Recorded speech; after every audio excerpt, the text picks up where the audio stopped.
Allez, regardez ça, c'est vraiment formidable. Bravo. Oh. Ce ne sont pas des Oscars, pas des Césars, mais ça y ressemble. Des récompenses décernées récemment à des architectes ou même des étudiants en architecture. Le sujet du concours paraissait simple. Je réinvente ma maison. Pas n'importe où, dans 3 secteurs du Calvados. Le Bessin, le Bocage et le Pays d'Auge. La réinventer à condition de s'inspirer de l'habitat traditionnel. On n'est pas dans le pastiche, disons, d'une architecture, mais on est vraiment dans un vrai travail du matériau pour ses qualités. On est vraiment dans la continuité du bourg et c'est pour, selon moi, une vraie intégration dans un contexte existant. Le paysage bien négligé depuis l'après-guerre, au profit des promoteurs, ceux que l'on appelle aussi les pavillonneurs. Les maisons dites d'architectes ne représentent qu'une part infime de la construction neuve, même pas 1%. Paraît-il. L'objectif de cet appel à idées, c'était justement de revisiter ces typologies traditionnelles en les modernisant, en travaillant l'architecture contemporaine et en luttant contre la banalisation des paysages. Et la bonne nouvelle, c'est l'existence à Caen d'un lieu spécialement dédié à ces thématiques, l'architecture, l'urbanisme, l'environnement. L'architecture, il y a un énorme retard. On oublie qu'elle était l'un des beaux-arts. Et bizarrement, c'est laissé complètement à l'écart. On n'enseigne pas l'architecture à l'école, on ne sensibilise même pas. Et ça, c'est vraiment une très très grave lacune.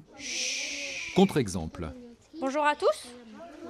Dans cette école, au Tinor, quartier du Chemin Vert à Caen, Alexia, la médiatrice du pavillon, y vient plusieurs fois par mois animer des ateliers avec les élèves.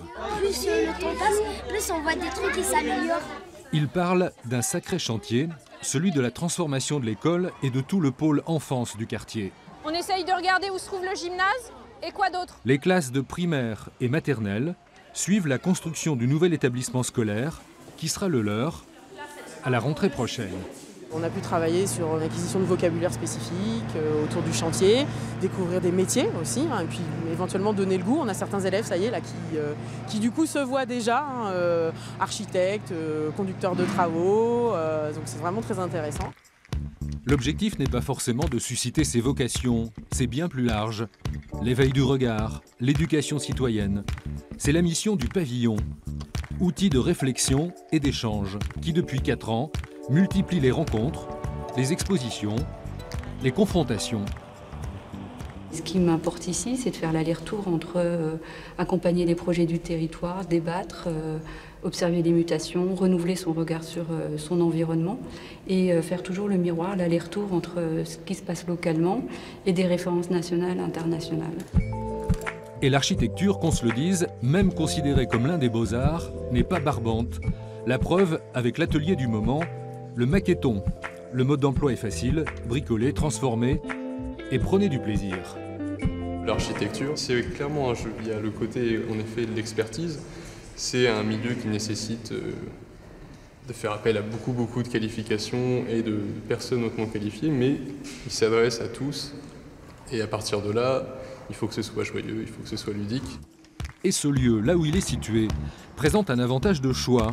Il s'ouvre sur la presqu'île et les futures perspectives de la ville. Le prochain chantier est pour cette année 2018. En lieu et place de la fameuse fermeture éclair, vont pousser les premiers immeubles d'habitation.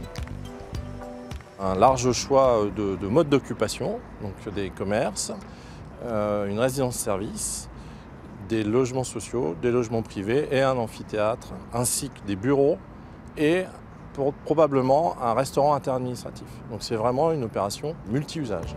Et si ces panoramas imprenables ne sont pas à la portée de tous, restera ici, au ras de l'eau, ce lieu où la ville se réfléchit, espace où s'expose et se discute tous les points de vue.